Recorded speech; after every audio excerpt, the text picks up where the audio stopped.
A Júlia tem 12 anos de idade, desapareceu desde ontem, lá da Praia do Sol.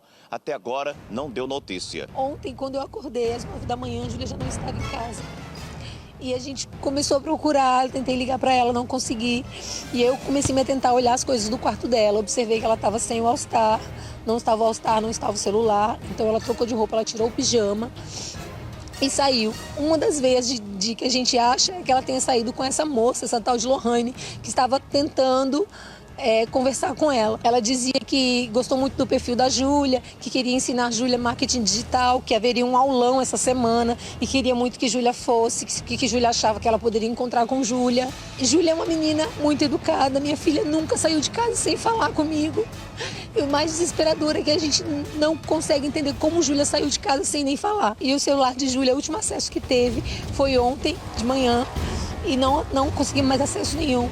Nós estamos com a ajuda da nossa igreja Nova Aliança, todos os membros da igreja tentando ajudar.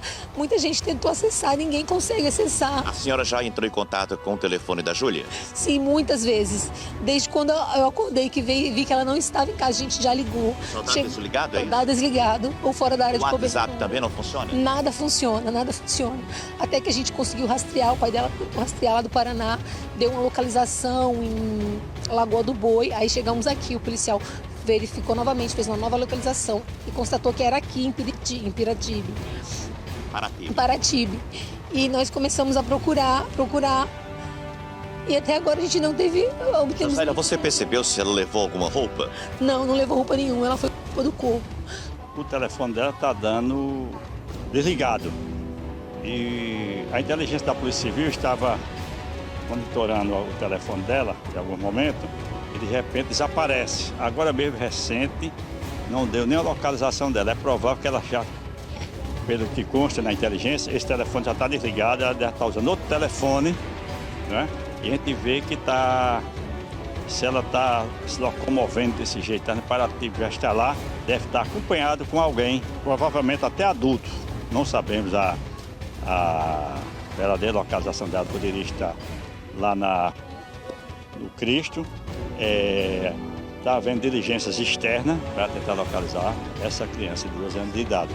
A gente pede que pais e mães e tios, parentes, enfim, alguém que tenha amor à sua família, que não ligue para a gente passando trote, porque só quem está vivendo o que nós estamos vivendo hoje é quem pode dizer a dor que estamos sentindo. Também peço apelo aos moradores da Praia do Sol, que moram ali na redondeza, próximo ao edifício em que ela se encontrava, que tenha câmera no local, porque todas as vias que saem dali de onde eles moram, para chegar na principal, se tiver alguém com câmera que esteja ligada, que puxe na câmera, que nos ajude, que procure aqui o pessoal que está nos ajudando da investigação, a reportagem, que procure a família, que nós estamos, eu estou aqui, mas a parte da família está na Praia do Sol, ainda em busca desde ontem.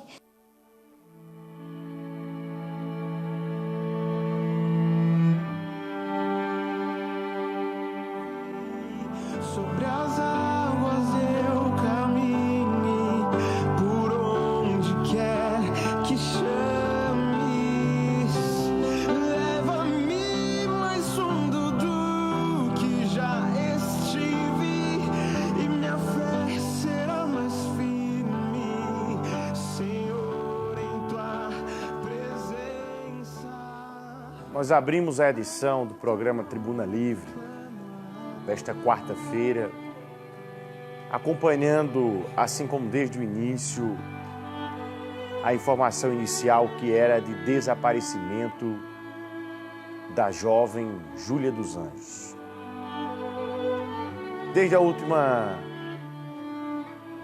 sexta-feira, 8 de abril, quando a família pediu a nossa ajuda, nós entramos no caso. Mas, infelizmente, foi confirmada a morte de Júlia. E o pior de tudo isso, o monstro, o psicopata, ele estava ao nosso lado. Ao nosso lado, também no meio das pessoas que gostavam de Júlia, infiltrado. Júlia era uma menina que tinha muita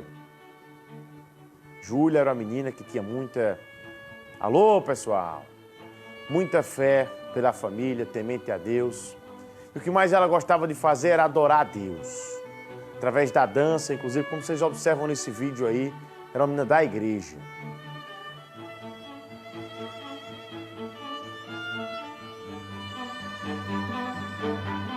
A mãe de Júlia morava com a mãe e o padastro no Parque do Sol. O repórter Águia esteve no local e narrou como tudo teria acontecido. Você acompanha agora. Nós viemos aqui para contar mais ou menos a história como teria acontecido. O Francisco, o padrasto, ele disse que com essa chave aqui, ele teria fechado a porta, teria vindo até aqui essa janela e pegado a chave e jogado ali, ó, em cima do sofá. Como o Roberg Santos agora vai mostrar. A chave ficou aqui. Quando a mãe da Júlia acordou, a chave estava nesse ponto que vocês bem estão vendo agora nas imagens. Só que quando a mãe foi até o quarto da Júlia, que é esse quarto aqui que nós agora vamos adentrar, a Júlia não estava mais. Isso ficou um mistério. Daí foi que deu de conta que a Júlia estava desaparecida desde a última quinta-feira, dia 7. Foi desse jeito a história, essa é a mãe. Foi isso, gente. Às 9, quando eu acordei, eu vim até aqui e vi que minha filha não estava, né? E começou nossa busca, nosso desespero. E essa porta sempre fechada do quarto da Júlia quando ela está dormindo? Quando ela está no quarto. E como foi que o seu marido percebeu que ela estava no quarto? Normalmente, quando Júlia está no quarto, ela tranca, né? Mas nesse dia ela não tinha trancado. Ficou a porta sem a tranca. É. Mas mesmo assim, depois ele disse pra você que quando saiu, olhou se a Júlia estava no quarto. Sim. Porque você perguntou isso. Foi. Aí eu te pergunto, é de praxe ele olhar se a Júlia está dormindo ou não? Quando eu não saía junto com ele, às vezes eu falava, e Júlia, tá dormindo, tá assistindo, entendeu? Então, dessa feita, na quinta-feira, você perguntou a ele, e ele disse o quê? Vou olhar. Aí eu veio, olhou e falou, tá dormindo. Antes dele sair. Isso. E também sugeriu uma hipótese dela ter saído de tênis e de calça leg de cor preta. Não procede. Foi assim, no dia, quando a gente percebeu que a Júlia não estava em casa, eu comecei a procurar. Não foi uma afirmação. Foi assim, gente, o que eu não localizei no quarto, nesse momento, foi o tênis e uma leg preta, a camisetinha branca. Depois, quando liberou pra gente vir analisar melhor todo ontem, né? Pra gente analisar melhor. Aí nós confirmamos que o tênis estava na minha mãe, porque a Júlia sempre tem as coisas na casa da minha mãe, na minha casa. O tênis estava na minha mãe. E aí olhamos nas roupas sujas dela e a leg estava lá. Então Júlia saiu com um pijama, shortzinho vermelho e uma regata e chinelinho havaiana. E também agora a gente tomou conhecimento que o veículo do seu esposo, de madrugada, estava na frente do prédio. É de costume dele deixar o carro fora da garagem? Nesse dia, como estava chovendo, ele não guardou. E aí ele disse que iria guardar o carro, mas acabou que não guardou porque a vizinha já tinha travado o portão. Ele foi visto de madrugada por algumas pessoas aqui do bairro. A vizinha tinha visto ele. E disse isso para vocês e para a polícia? Sim, ela prestou depoimento.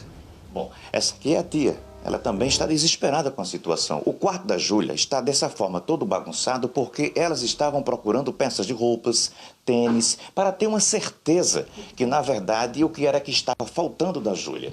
Então, a Júlia saiu apenas com a roupa que estava dormindo. Exatamente. A gente pediu, porque a polícia pediu para fechar esse quarto, não autorizou ninguém mexer na casa. Tanto que a minha irmã estava na minha mãe e também ficou na casa de uma amiga a primeira noite. Aí a gente pediu a liberação, a gente falou, porque a Júlia viaja para o Paraná e a maioria das coisas dela é comprada lá todo final de ano quando ela volta, pelo pai dela.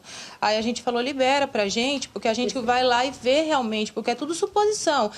Eles sabiam lá que desde começar a calça era suposição, o tênis, a gente até falou que era o tênis porque não estava aqui. E é o tênis mais novo dela, estava na minha mãe. Aí eles liberaram, depois a gente relatou e a gente revirou tudo. Daí a gente só sentiu falta dessa roupa. A gente até enviou uma foto dela com pijaminha comendo, que a gente tem foto de tudo, né? Agora sempre acontece um fato novo, porque para ter levado a Júlia de dentro desse apartamento, a pessoa que levou, não importa quem foi, a Júlia deveria estar dopada e a mãe também. porque senão a Júlia fazeria algum barulho e a mãe ia ouvir. A mãe está grávida. Possivelmente, a senhora acordou bem ou acordou sonolenta? Eu estou gestante. Eu não tenho como dizer que eu afirmar exatamente, né? Uma gestante sempre tem sono, né? Pela manhã, eu estava sonolenta. Pela manhã a senhora estava sonolenta, mas foi a primeira vez que a senhora se sentiu dessa forma? Sonolenta? Não, porque com a gestação de manhã, normalmente eu tô mais sonolenta mesmo. E a senhora também disse que de madrugada percebeu quando o seu marido deitou na cama. Foi. Quando ele voltou, eu perguntei, ele disse que tinha ido guardar o carro. Só que o carro estava fora da garagem. É. Quem está ligando a TV agora, nós estamos no passo a passo do caso Júlia dos Anjos. Nós estamos mostrando toda a história, toda a sequência, e quando começamos aqui pedindo desaparecimento, e vamos chegar agora na hora em que, antes de ser preso, o vagabundo conversou com a nossa equipe. Esse marginal, ele conversou com o Gustavo Chaves ontem pela manhã, assim como também quem assiste o programa Tribuna Livre. Acredito que as pessoas perceberam a minha indignação, a minha revolta no dia em que não consegui manter contato com a Sabrina Barbosa para que eu pudesse fazer as perguntas que eu achava que eram perguntas necessárias. Por uma questão de conexão de internet, não foi possível.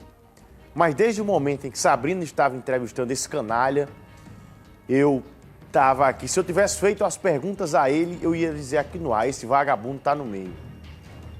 Vejam só o que ontem esse marginal disse e conversou com Gustavo Chaves momentos antes de conversar. Esse marginal aqui que se dizia que era crente. Na tela, por gentileza. Eu tô me sentindo ameaçado, como se as pessoas quisessem arrancar um pedaço de mim. Inclusive ontem eu falei pra minha irmã, não vou dormir aqui na casa da minha sogra, não tô me ausentando nem um instante. Toda a família tá vendo que eu tô perto, não tô fugindo, não tô me ausentando, já fiz exame, meu carro tá aqui fazendo perícia e eu tô me sentindo ameaçado. Inclusive eu vou ter que falar que eu tô sem saída, eu tô me sentindo encurralado. E a única opção que eu tenho em vir aqui na delegacia e vou falar com o delegado que eu tô correndo risco de vida. As pessoas daí da Praia do Sol, todo mundo me conhece, cara, todo mundo me conhece. Nunca fiz mal a ninguém, as pessoas não têm o que falar mal de mim, nenhum. Eu desafio a qualquer pessoa na Praia do Sol ter alguma coisa, falar mal de mim, ninguém tem. E eu tô aqui para dizer que eu sou inocente, pessoal. Eu sou inocente, eu não tenho nada a ver. Inclusive, o meu relacionamento com a Júlia sempre foi um relacionamento bom. A família toda sabe. Não tem para que vocês desconfiar de mim. Inclusive, ontem, eu não vou citar nomes de pessoas para não me complicar ainda mais. Ontem foram pessoas na casa da minha sogra tentar me tirar de lá. Para lhe matar? Não.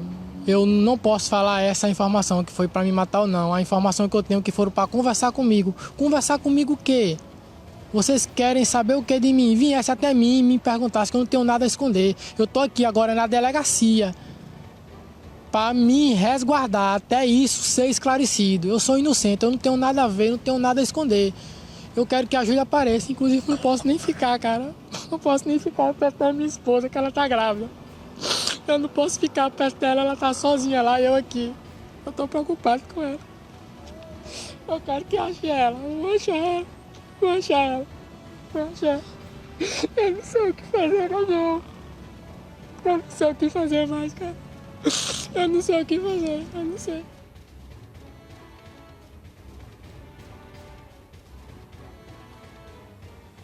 Como é que um cara é tão safado desse jeito, né?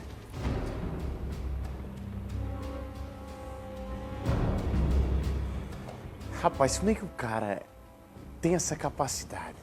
Ô marginal, respeita, marginal, os inocentes desse país. Respeita quem realmente é inocente, que comete um crime e que não comete um crime, que está sendo acusado e que de fato é inocente. Você não. Você vai acompanhar agora o momento, o trecho da entrevista que Sabrina... Ontem eu recebi muita mensagem no meu Instagram, muita gente lá no local do corpo. Eu fui ao local do corpo, eu fui até o local pessoalmente pela repercussão do caso, como eu estava acompanhando. Me desloquei até a Praia do Sol e fui pessoalmente sentir o clima lá no local. Eu achei impressionante, inclusive a nossa entrevista com esse vagabundo ajudou a nortear a investigação. Vejam só o momento em que a nossa equipe conversou, estava ao vivo conversando com esse marginal, isso foi segunda-feira. Vejam só a situação. Paraibana, atenção você que está me ouvindo agora, Bruno, fique atento a um detalhe, eles são recentes aqui na cidade, ela mora inclusive ali na região do Gramame, o quê? Tem 3 anos? Exatamente. 3 anos, então assim, não conhece bem a área. Alguém, um vizinho que sabe como é a convivência dessa criança com a família, que sabe o acesso, a gente precisa ir nessa linha. Vamos lá, Bruno, estou lhe ouvindo, pode falar. Sabrina, primeiro eu queria pedir a compreensão e a atenção das pessoas que estão em casa, principalmente aquelas pessoas que estão tentando desviar o foco da investigação, dizendo que viu ela em tal lugar, isso é mentira. Tenha um pouco de compaixão pelo próximo. A família está desesperada, não há possibilidade dela estar solta pelo meio da rua. Sabrina, a mãe afirmou categoricamente agora há pouco que não há possibilidades da Júlia ter fugido de casa, ou seja, ela ter saído sem destino. Ou ela foi convencida a sair, ou ela foi pega por alguém próximo a ela. Eu queria que a mãe relatasse como era a relação das pessoas próximas e qual é a possibilidade de alguém próximo, de alguém conhecido, ter participado desse desaparecimento da Júlia. Faça essa pergunta a ela, diga que é o Bruno Pereira que está fazendo. Muito importante o que Bruno está fazendo o alerta agora, que era o que a gente vinha conversando antes. Como não há possibilidade, pela convivência que você tem com sua própria filha, de ela ter saído, alguém ou induziu ela a sair, ou ela foi tirada à força. Eu queria que você comentasse. Quem tem o convívio com a família de vocês? Quem são os amigos? Quem são parentes? Quem são as pessoas que têm acesso à residência de vocês? Quem você lembraria? Gente, a gente não tem como acusar ninguém, a gente não tem como colocar um nome ou dizer assim. Isso é uma coisa que a gente não consegue explicar. Eu, como mãe, me fico desesperada, porque eu não tenho como dizer, eu vi minha filha, eu não vi minha filha saindo de casa, sabe? O mais desesperador é isso. Mas quem poderia ter acesso à casa de vocês? Vamos dizer assim, no geral, a gente não está acusando, claro, mas são linhas de investigação que a gente pode, com uma pista dessa, até a própria polícia e a população tentar ajudar. Quem mais tem acesso à sua casa? Vizinho tem acesso? Amigos da escola dela têm acesso? Alguém que ela convive na igreja tem acesso? Quem poderia ter acesso à residência de vocês? Nessa nova residência, não. A única linha que a gente, a hipótese maior, seria pelo Instagram, porque o Instagram ele sempre mostra a sua localização atual. Então, se essa pessoa estava tentando esse acesso com Júlia, ela chegou até Júlia pela localização. Ela pode até ter dado o endereço na inocência. Exatamente. Ela pode ter sido induzida a isso. Sabrina. Sido induzida a falar do endereço. Eu tô com a avó, eu tô com o pai, Sabrina. O pai tá aqui, tá desesperado também, a tia Sabrina. tá aqui, olha, Bruno, a família inteira veio mais uma vez na central do polícia, porque eles não têm outro lugar para ir. Então, nesse momento aí, é o momento que eu estou insistindo para conversar com o marginal lá. Quando eu fiz aquelas perguntas, pelo cenário, pelo contexto que eu já vinha acompanhando, eu percebi, e a todo momento, de verdade, eu sei que a mãe está sentindo uma dor muito grande, mas me estranhava a maneira, principalmente na primeira entrevista. A gente ia perguntar, o marginal estava falando e a mãe intervia. Eu fiquei assim, por quê? Deixa ele falar, deixa esse cara concluir o que ele tem a dizer. Porque quem comete um crime dessa maneira, em algum momento vai soltar alguma coisa e caindo em contradição. Em algum momento ele cai em contradição. Então assim, eu estava indignado para ouvir esse cara falando. Para ouvir esse monstro falando. Ao momento que eu insisto, Sabrina, conversa com ele. Olha a cara dele. Como é o nome do senhor? Francisco, você é natural de onde? João Pessoa. Daqui de João Pessoa. Queria que você falasse um pouquinho a sua convivência com a Júlia, o diálogo que vocês têm. A mesma pergunta que eu fiz ao pai, eu quero saber de você. Como era a relação de vocês, o dia a dia, o que Júlia fazia e que você poderia repreender ou ensiná-la, que esse é o papel também de um padrasto. Eu quero que você fale sobre isso, abertamente. Assim, pra falar a verdade, meu relacionamento com ela sempre foi um relacionamento muito bom. E às vezes, quando a mãe repreendia ela em questão do celular, eu chegava até a criticar a mãe, entendeu? Josélia, Júlia é uma menina boa, ela faz tudo o que você pede. E assim, meu relacionamento com ela, como toda a família sabe, saía com ela pra todo canto, levava ela pra igreja, a gente saía pra pizzaria. Ninguém da família nunca soube nada de mim. Não tenho o que falar de mim nada. E todo mundo lá na Praia do Sol me conhece. Há quanto tempo você está convivendo com a família, esse relacionamento de vocês? A família me conhece já tem muito tempo, que a gente mora lá na Praia do Sol já tem bastante tempo. E a Josélia, eu estou convivendo com ela. Casado. A gente tem o que, Josélia? Tem um ano de relacionamento, 3 meses de casamento. Isso, e o relacionamento com a Júlia era... A família sabe que era... Não teve nenhuma discussão assim, algo que você tentou ensiná-la ou repreendê-la, que a Júlia tenha ficado um pouco retraída, não tenha gostado? Já houve algum tipo de momento assim que você... Porque às vezes a gente na primeira hora nem percebe, mas será que ela não ficou magoada com alguma coisa que você falou? Você tem a lembrança disso? Sim, tenho sim. Uma vez a gente chegou em casa, eu cheguei para almoçar. Inclusive ela comentou até com a mãe dela, uma comida que ela fez. Uma comida foi um suco, José, então foi. Uma comida que ela fez, aí eu falei, eu não sabia que tinha sido ela que teria feito. Eu sempre fui, como todo mundo sabe, eu fui um cara muito brincalhão e extrovertido. Eu falei, isso aqui não presta não. Aí depois eu fiquei sabendo, através da mãe dela, que ela tinha falado pra mãe dela, nossa, mãe, tira esse canalha daí, tira esse marginal daí. Eu tô revoltado, indignado de verdade. Aqui não é cena, eu tô falando como um ser humano. Como alguém que eu tenho uma irmã que é mesmo que fosse uma filha, então eu tenho um carinho por ela de pai para filha. E eu sei o que é isso que está acontecendo. E eu vejo com muita, mas muita preocupação. Eu fico imaginando que país é esse que nós estamos.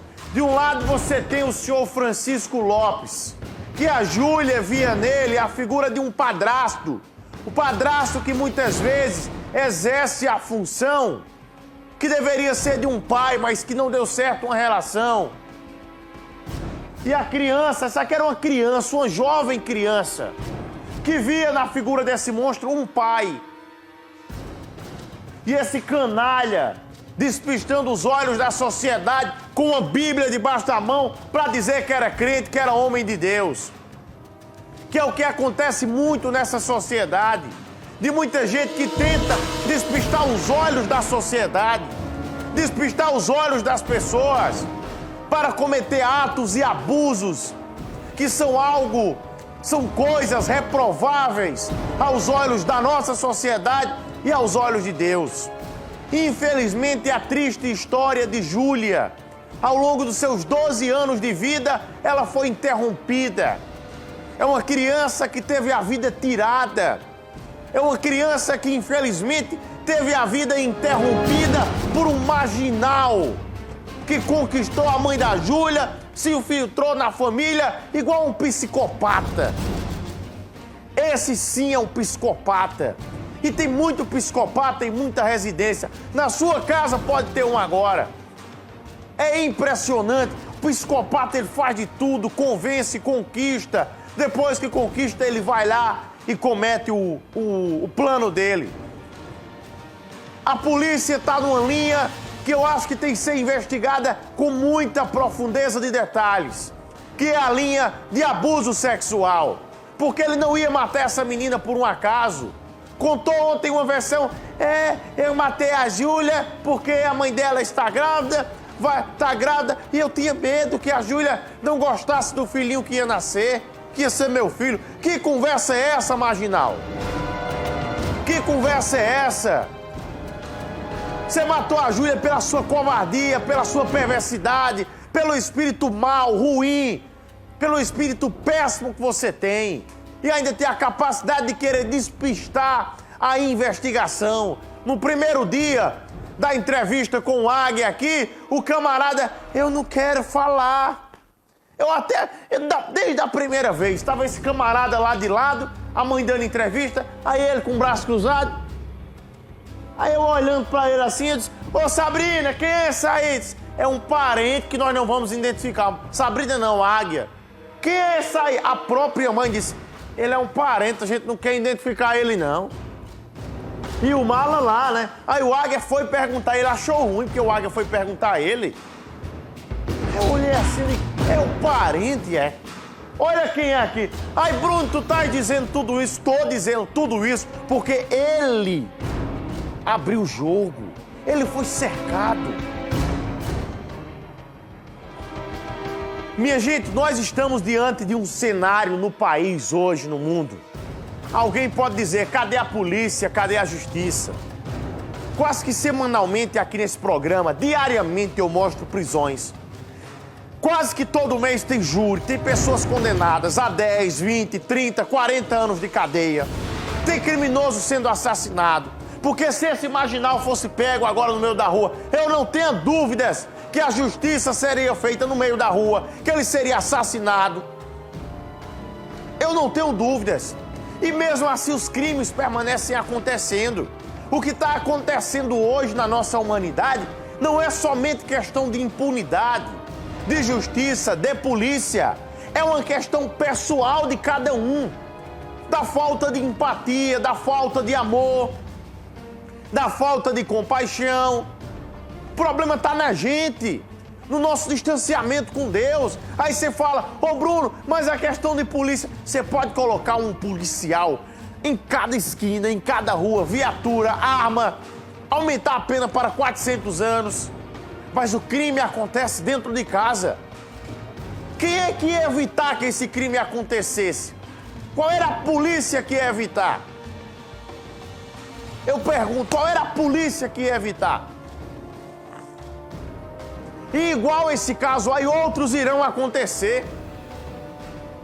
Porque nós a cada dia estamos mais distantes de Deus, de amor. Como é que pode você ver uma inocente dessa maneira? A menina, 12 anos, velho. Era uma criança que mal sabia nada sobre a vida. Não teve a oportunidade sequer de crescer. E um monstro desse tira a vida dela. Isso é um monstro, um cara desse. Meu Deus do céu. Você vai acompanhar agora o momento em que o corpo de Júlia foi encontrado pela polícia dentro de um poço na região da Praia do Sol. Eu tive lá, velho. Fui até o local pessoalmente, longe pra caramba. Mas senti lá, eu vou dizer uma coisa a você. Se a turma lá, na região, pega esse camarada aqui. Bicho, eu tô dizendo uma coisa a você. A turma do presídio te espera também. Os presídios, inclusive, que nos assistem. Eu encontro muita gente por aí dos presídios que nos assistem. Esse camarada tá chegando aí, ó. Veja o local em que a jovem foi encontrada. Tribuna Livre. Caso Júlia, 6 dias de aflição, 6 dias de procura, 6 dias de tristeza para essa família que procurava por Júlia. Ela foi encontrada aqui nesse local, nessa área de mata, onde o padrasto assumiu, a polícia, que foi ele que matou Júlia por esganadura. Ele veio com a polícia até o local, mostrou onde Júlia estava e foi aquela coisa. Doutor Hector, como é que o senhor chegou ao local, como é que foi, e o que é que o padrasto falou, já parabenizando o trabalho da Polícia Civil? O padrasto hoje compareceu à delegacia de homicídios espontaneamente e nós resolvemos ouvi-lo quando, durante a oitiva, contrapomos ele em relação a alguns dados de informações que ele tinha dado que estavam divergindo de outras oitivas e de outros dados que nós tínhamos levantado. Então, diante dessas indagações, ele acabou confessando que havia matado a Júlia e por enforcamento, ainda dentro de casa. Depois de matá-la, ele colocou ela no carro e trouxe para cá. Foi feita a oitiva, foi feita a confissão, foi representado pela prisão preventiva dele e depois ele nos trouxe até aqui e indicou o local onde o corpo estava. Ele abusava a menina? Segundo ele afirmou que como a sua companheira estava grávida dele de 2 meses e a menina não aceitava, ele temia que a menina, que Júlia, pudesse fazer algum mal ao bebê e à mãe, e por isso teria motivado ele a cometer o crime. Saiu de casa por 13h45 da manhã, que na realidade quando ele foi sair de casa para colocar a menina no carro, ele foi visto do lado de fora do prédio, né, e acabou tendo que inventar uma história que tinha saído para para guardar o carro na garagem e tal. Então isso já gerou uma suspeita muito grande. No entanto, a gente não tinha nada consubstancial ainda que pudesse amarrá-lo. Mas no dia de hoje a gente conseguiu essa confissão aí e que elucidou o caso até certo ponto. No entanto, ainda falta muita diligência complementares. Conversamos com o Corpo de Bombeiros e o local foi esse, por onde ele entrou e levou Júlia até o Cassimbão. Ele fez esse caminho, percorreu esse caminho com Júlia. Como falou o delegado, foi de madrugada, trouxe Júlia e jogou ela dentro desse Cassimbão. Sargento, quase 1h30 de resgate aí para tirar o corpo de Júlia de dentro do Cassimbão. Exato. Tivemos cerca de 50 a 1 hora de preparação para a gente conseguir fazer a descida do militar de forma segura, para que não houvesse nenhum outro problema, né? Então a preparação em si é o que demora mais, né? Aí cerca de 30 minutos ele passou ali dentro fazendo as amarrações para conseguir tirar de forma efetiva a vítima. Todos os bombeiros ali estavam devidamente amarrados para se caso viesse a ceder, a gente não virasse uma outra vítima. Ela estava em uma decomposição bastante avançada já. O militar que desceu, ele teve que ir com oxigênio, porque ele não ia conseguir respirar o mesmo ar que se encontrava lá no poço. E foi uma situação bastante complicada de fazer. O corpo foi encaminhado para o GEMOL aqui da capital. O padrasto dela segue preso aqui na Central de Polícia, aguardando a audiência de custódia. Gustavo Chaves, direto da Praia do Sol para a sua TV Arapuã. E, gente, agora você vai acompanhar o que disse a avó de Júlia no momento em que a morte foi confirmada. Acompanhe. Ele estava proibindo a Júlia se maquiar. Ele estava proibindo a menina de ter contato na minha casa. Ele tinha ciúme da menina? Ele tinha sim. E a mãe estava cega que não via nada disso. A senhora chegou a ver outro comportamento mais estranho? Quando eu falava, eles diziam que eu maldava. Esse cara, eu tinha um filho usuário de droga. E ele era parceiro do meu filho. Eu avisei a minha neta quando ela chegou do Paraná. Ela me levou ele na minha casa, Josélia. Pelo amor de Deus, esse é Saboia, que o nome dele é Saboia. A gente ficou sabendo que a menina disse à senhora que tinha algo a lhe dizer. Tinha algo para me dizer. Dia 6 ela passou o dia comigo. Aí disse que tinha uma coisa para lhe dizer. Ela disse, vó, quero falar com a senhora e não deu tempo. Aí não deu tempo, não. Ela falou, vó, lá em casa tem uma coisa estranha. Eu falei, Júlia, me diga, filha, o que é? Ela me falou, vó, a chave do meu quarto sumiu, vó. Falei, Júlia, ela não conseguia você não sabe o que está acontecendo. Eu falei para minha mãe, ela disse que era desmantelo meu, vó. Aí, eu voltei uma coisa para falar para a senhora e para a vó Joelma. Eu disse, então fala comigo, Júlia, fazendo artesanato com ela. Ela não deu tempo de falar que ele chegou e levou a menina para casa. Mas o quarto ligou da senhora desde o primeiro quando ele me ligou, sentia que tinha maldade. Quem me ligou? Esse vagabundo, dizendo que aqui, por favor. A minha neta sumiu. Veja só. E em um dos depoimentos também, a avó já havia dito que esse marginal, esse demônio, ele estava querendo olhar a menina tomar banho. Veja só, o histórico desse demônio, né? O demônio que estava possuído pelo capeta, pelo Satanás. A nossa equipe esteve presente no momento em que a família de Júlia descobriu que ela foi encontrada morta. Veja só o momento de muita tristeza, de muita comoção e desespero.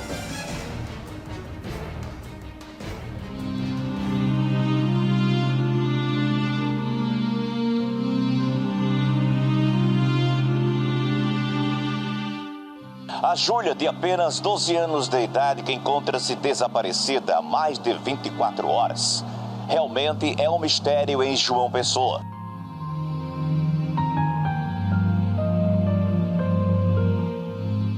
E a gente queria pedir, Juju, a madrinha tá aqui, amor.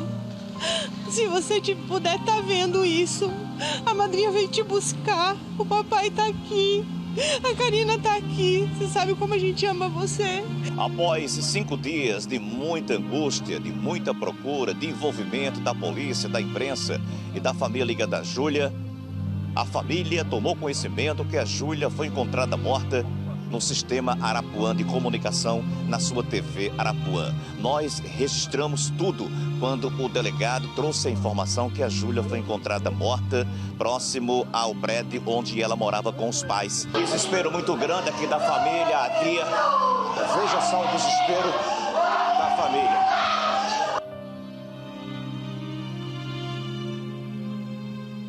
Foi desvendado o caso que a polícia vinha abraçando há tanto tempo, né? Pois é, há exatamente 6 dias, né? Desde quando a criança desapareceu. E ele mesmo confessou a vocês que teria praticado o crime? Sim, ele foi ouvido, entrevistado e ouvido em declarações por diversas vezes. Hoje o delegado Hector novamente o inquiriu durante a entrevista, mostrando contradições. O convenceu de que, olha, é melhor você colaborar com a investigação.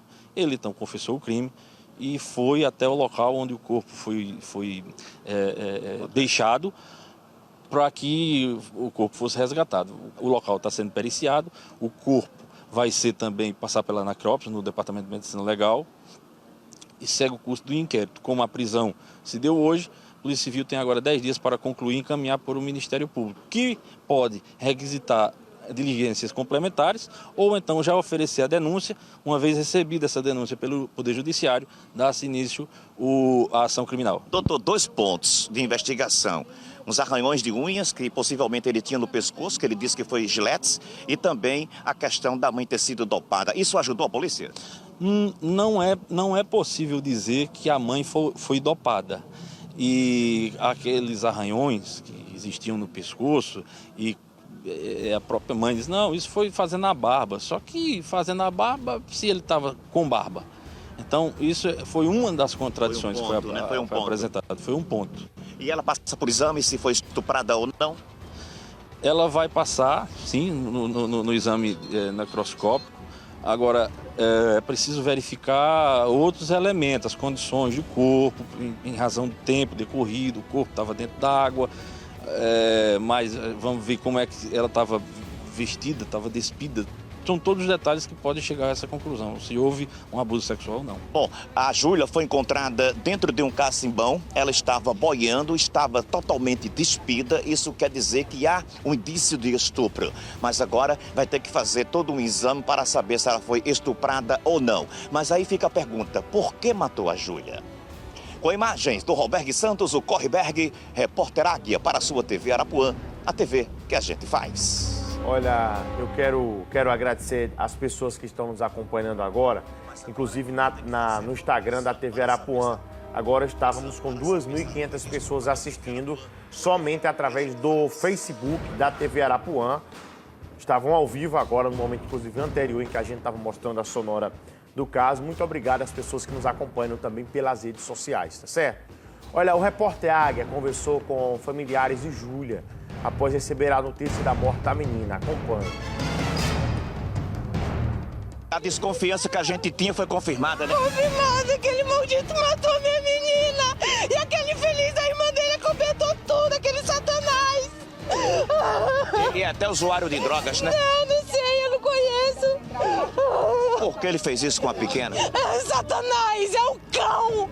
Mas a minha filha tá no céu porque ela tinha sede de Deus.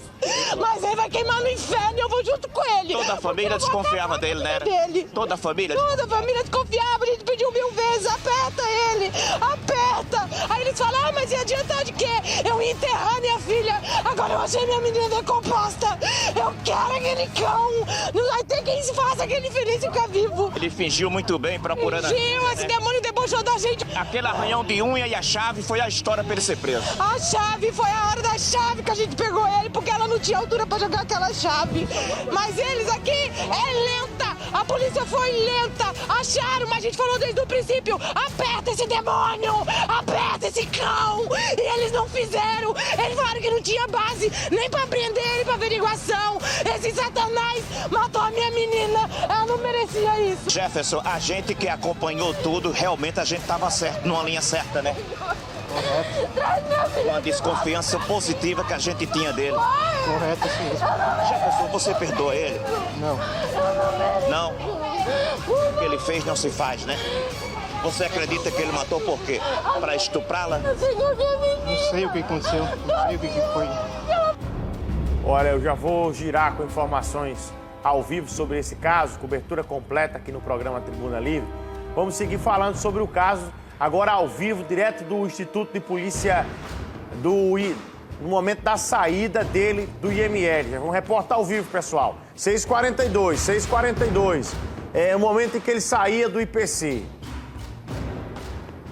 O suspeito de ter matado a enteada, enfim, Francisco. Francisco, por que você fez isso com a enteada, Francisco? Por que você matou ela? Por qual motivo?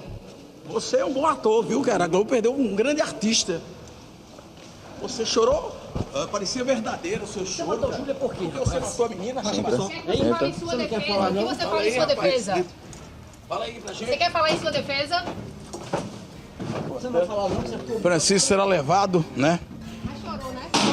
Será levado para o IML, onde irá passar por exame de corpo de delito e depois irá retornar aqui para a Central de Polícia, onde será ouvido pelos delegados. O Francisco sendo levado agora pela equipe da Homicídios para o exame de corpo de delito. Olha, a nossa equipe esteve ontem à noite no IML para acompanhar a liberação do corpo. Como sempre acontece em qualquer local de crime, precisa ser feita uma perícia no corpo, no local, para encontrar vestígios, para que a gente possa levantar provas contra os acusados ou o acusado. No caso da Júlia não foi diferente. A perícia foi solicitada ao local, um local de difícil acesso, uma cisterna bastante profunda, de cerca de 10 metros. O corpo foi retirado. A perícia não conseguiu ser feita, o perito não conseguiu fazer a perícia dentro da cisterna devido ao pouco espaço. Como as imagens mostram, é um quadrado bem pequeno e não dava para a perícia entrar.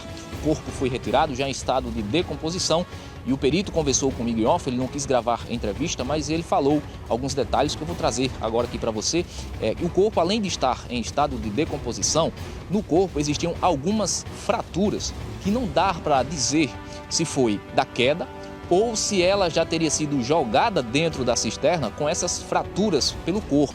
Mas o que o perito falou é que a primeira visão que ele teve foi de ter constatado estas fraturas pelo corpo. Eu perguntei também ao perito se dava para ter uma noção de qual teria sido, pelo menos por fora, assim, por alto, a olho nu, como a gente costuma dizer, se dá para ver a causa da morte da criança de 12 anos, da adolescente. Ele também não conseguiu confirmar, mas ele acredita que possa ter sido por esganadura, como geralmente acontece nesses casos. O padrasto, o Francisco, inclusive, teria até confessado ao delegado que teria, sim, dado uma esganadura nela, aquela questão de uma gravata, e teria matado ela desta forma, e aí depois ter jogado a adolescente dentro da cisterna. Mas o que a gente tem de novidade por enquanto é que a gente ainda não sabe a causa real da morte, a gente não sabe também se as fraturas pelo corpo foi da queda ou se ela teria sido espancada antes de morrer, A gente vai ficar aí tentando entender como é que teria acontecido e também se ela foi morta por estrangulamento. E uma outra situação que eu perguntei a ele, ao perito, bem competente, o Jonilson, eu perguntei também se dava para ter uma noção de questão se ela tivesse sido violada sexualmente. Mas ele disse, no momento, na visão que eu tive lá, não dava para identificar, só com um exame lá no IML, que o corpo vai passar por vários exames vão ser feitos para tentar descobrir e chegar exatamente se ela também, além de ter sido morta por esganadura, também teria sido estuprada. Olha, Rubens Júnior está ao vivo comigo, direto do IML, com informações sobre a liberação do corpo. Rubens, há a previsão do corpo ser liberado para o enterro? Tribuna Livre, com Bruno Pereira.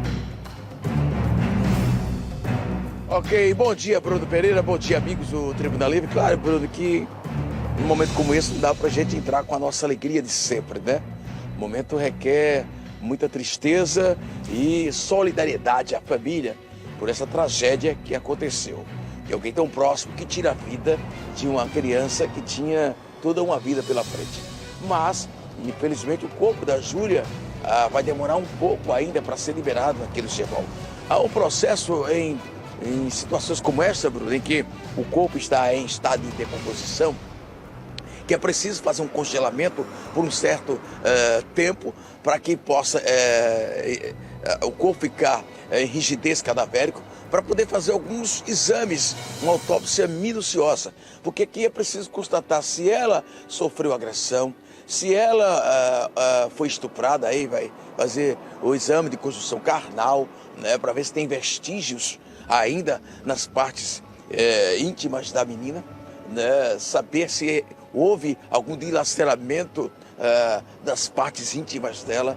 Tudo isso será avaliado numa autópsia minuciosa. Então acredita-se que o corpo da menina Júlia só será liberado lá por volta das 11h30, 12 horas, 1h da tarde, aqui desta quarta-feira. Ou seja, aumentando ainda a tristeza, o sofrimento da família que quer aí sepultar o corpo da Júlia, se despedir com dignidade. Não se sabe se haverá um velório ou se daqui irá direto para o cemitério, como aconteceu no caso da menina Aniele. Você lembra bem, né, Bruno? Nós acompanhamos aqui a saída do corpo desde aqui do Gemol e foi direto para o cemitério São José, porque não tinha condições de realizar velório, até porque o pessoal da igreja que a menina Aniele frequentava queria que o velório fosse lá no salão da igreja, mas ficou impossibilitado. Então, não se sabe se isso vai acontecer de novo aqui no caso da menina Júlia, se vai ter condições de realizar pelo menos um momento rápido do velório, né, da despedida dela,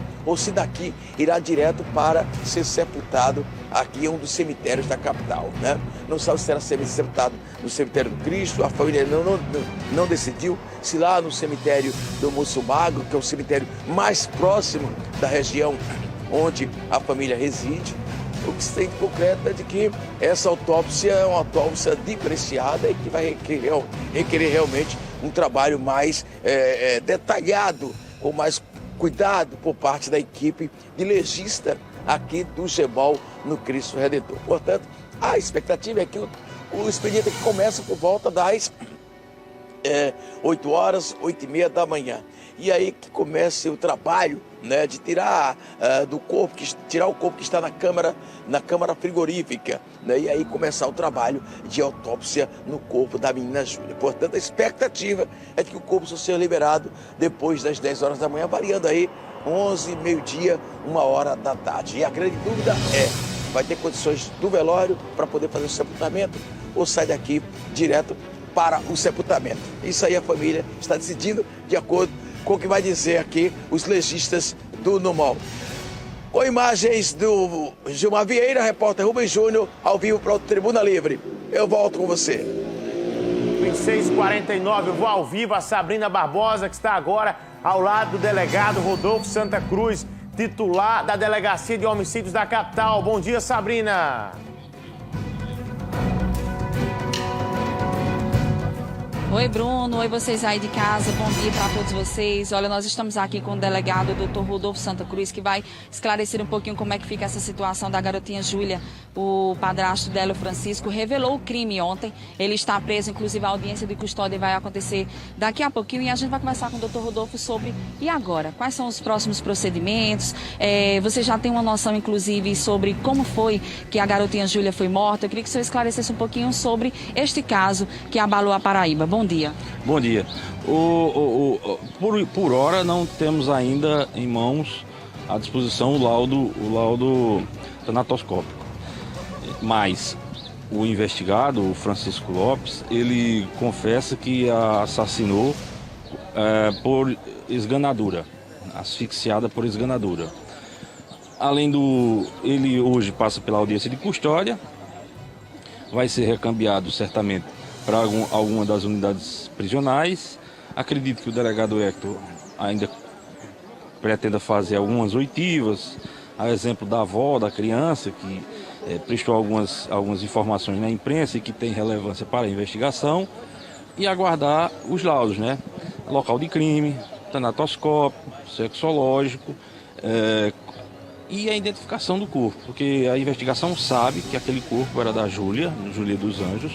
Contudo, para que o médico legista possa assinar a declaração de óbito, é preciso que o corpo esteja devidamente identificado. Essa identificação se dá ou pela arcada dentária, tentamos conseguir um prontuário odontológico, mas não foi possível porque ela tinha a arcada dentária perfeita, então não foi produzido nenhum prontuário. A outra forma de identificá-la é através das papilas digitais. Vamos tentar, o papiloscopista vai tentar realizar essa identificação hoje, mas há uma certa dificuldade em razão do avançado estado de decomposição do corpo. E a última tentativa é através do DNA. Essa é feita, só que ela leva um pouco mais de tempo.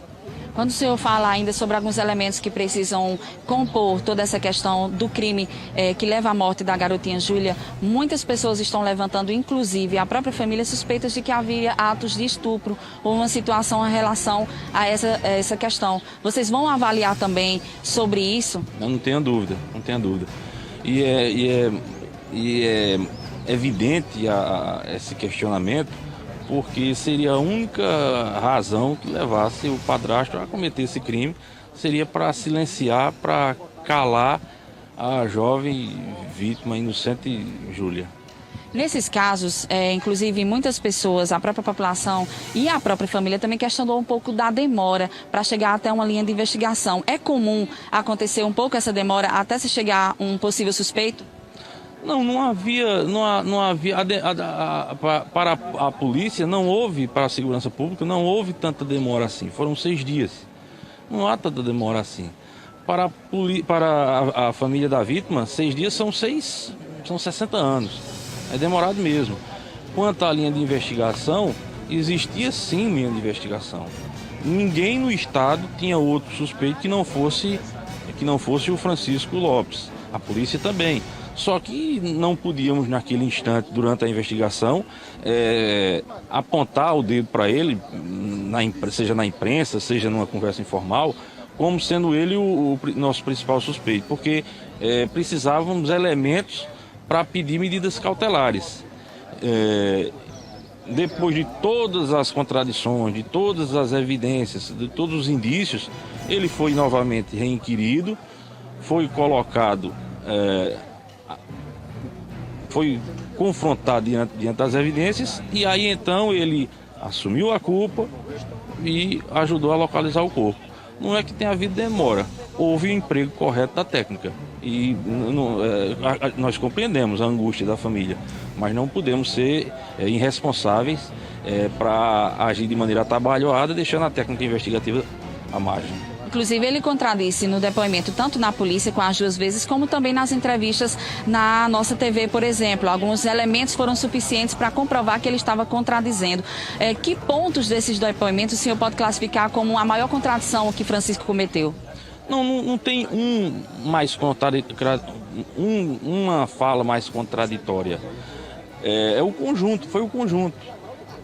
Foram evidências que foram coletadas no próprio veículo dele durante a perícia, que o perito, em diálogo direto com o delegado Hector, ele já apontou um direcionamento. Nós não recebemos o laudo, né? Mas naquela conversa informal, para fins de alimentar, de fomentar uma reinquirição, o perito já deu uma diretriz. Então não é uma contradição, 2, foi o conjunto dos indícios que levaram o delegado Hector a fazer esse confronto e ele não percebeu que era melhor confessar e apontar onde estava o corpo, porque ele poderia ter até um atenuante em durante a dosimetria da pena.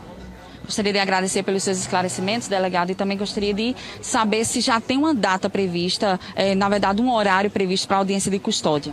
Não, isso aí fica de acordo com a pauta do juízo de audiência de custódia, mas a rigor é na manhã de hoje já.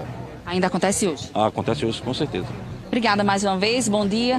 Tá aí, Bruno, são essas as informações que a gente atualiza do caso de Júlia. Eu estive, inclusive, na carceragem da Polícia Civil, perguntei lá ao pessoal como que ele tinha passado a noite. Francisco estava totalmente no silêncio, muito pensativo, então vai ter muito tempo para pensar dentro se Deus quiser, né, num presídio onde ele deve ser levado logo mais. Eu volto com vocês direto aos estúdios. O Águia está ao vivo comigo agora, do local onde o corpo foi encontrado. Bom dia, Águia. Qual o clima aí nesse momento, Águia? Tribuna Livre, com Bruno Pereira.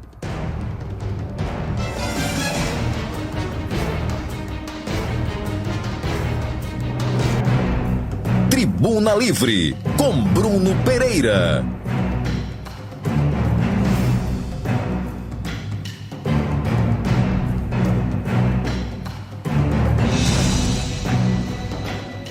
Bom dia, Bruno. Bom dia você que está em casa acompanhando aí a nossa programação pela Suba TV Arapuã. Estamos aqui no local onde a Júlia foi encontrada.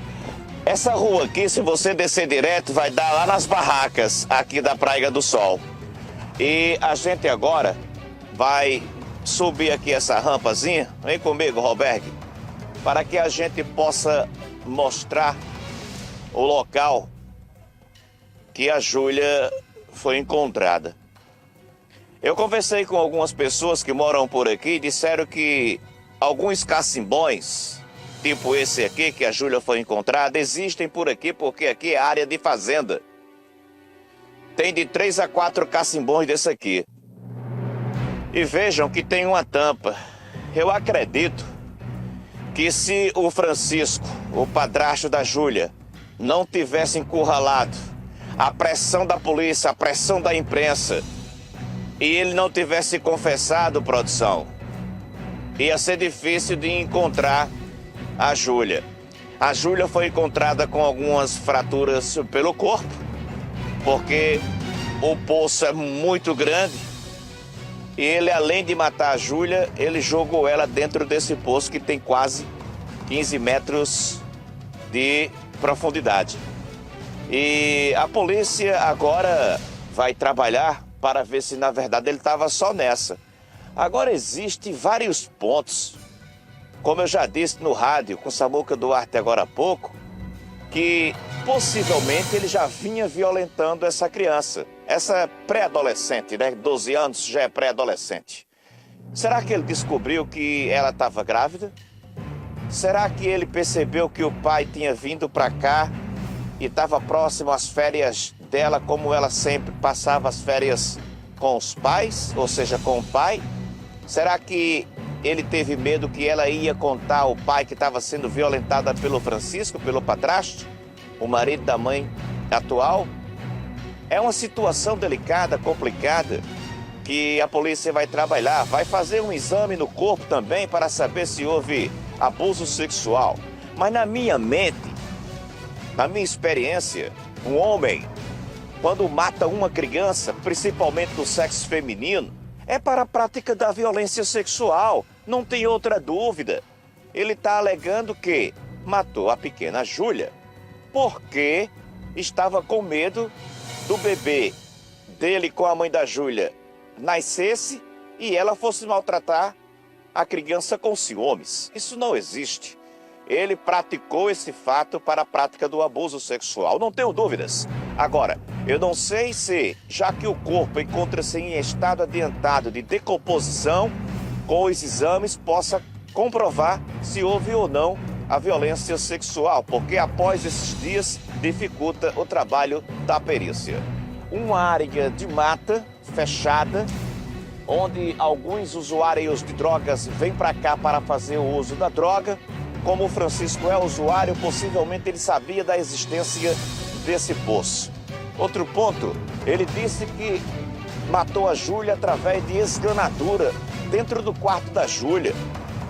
O quarto da Júlia tem chave. Por que foi que a Júlia não fechou essa porta? Será que ele já vinha violentando ela e dizia, deixa a porta aberta? Será que isso vinha acontecendo? A mãe só poderia estar dopada, porque se ele praticou esse fato, esse ato dentro da casa, ninguém ouviu nada. E aquele arranhão no pescoço dele, eu não tenho dúvida que foi a Júlia que tentou lutar com ele para sobreviver. Mas infelizmente que não conseguiu, porque o homem tem mais força do que uma criança daquela. É realmente uma situação complicada. E a gente agora aguarda que a polícia investigue para saber se alguém participou desse fato com ele. Agora há pouco passou um rapaz por aqui e disse que ele já teria trabalhado com ele como servente de pedreiro. mas ele sempre teve aquela cara cínica e sempre souberam que ele usava drogas. Essa área aqui ele conhece geral. A família dele é de Pombal. Todo mundo já sabe a índole dele lá em Pombal, que ele desde garoto usava drogas. Agora eu continuo a dizer, viu, produção?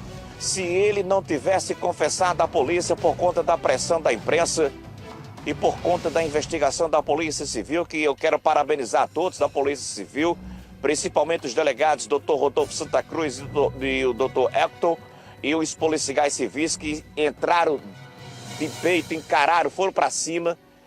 Enfim, todos de parabéns. Mas eu concordo plenamente com o meu cinegrafista Roberto Santos. Se ele não tivesse confessado, ia demorar para descobrir, porque até o odor, até o estado adiantado de decomposição, o fedor, para sair de dentro desse poço ia demorar um pouco. Mas é isso. A polícia trabalhou, a imprensa ajudou e graças a Deus não foi do jeito que a gente queria, mas pelo menos esse homem está preso, vai pagar pelo crime que cometeu, vai passar um bom tempo por trás das grades. Com imagens do Roberto Santos, o Correberg, eu volto aos estúdios da sua TV Arapuã. A TV que a gente faz. Obrigado, Águia, pelas informações. Inclusive, aqui é aproveitar para deixar o meu registro de reconhecimento ao incansável trabalho da nossa equipe. Desde a equipe de produção, a equipe de direção, de cinegrafistas, de produtores, assim como os nossos repórteres, principalmente aqui do Tribuna Livre, desde o começo da manhã, acompanhando esse caso, a imprensa que, mais uma vez, dá a sua colaboração, a sua contribuição para esclarecer mais um caso em parceria com a Polícia Militar e a Polícia Civil. O nosso trabalho, inclusive, as entrevistas que foram concedidas aqui neste programa, elas foram utilizadas durante o inquérito policial para a polícia confrontar informações, inclusive das contradições ditas pelo demônio que nós estamos mostrando aqui desde o início do programa. Reconhecer o empenho do nosso repórter Águia, da Sabrina Barbosa, e o Gustavo Chaves, que foram os três, não é isso, Cacau? E o Michel também Andrade, os quatro, e Rubens também, olha aí, se você começa a citar o nome, daqui a pouco aparece 10, 12. É o Rubens, o Washington, também a nossa querida Thaís Aureliano, nosso time de repórteres da TV Arapuã. Muito obrigado pela participação de cada um em mais um caso que nós estamos fazendo essa cobertura. Chegou o meu amigo Adilson agora. Vai no ovo da Páscoa, até amanhã. Atenção.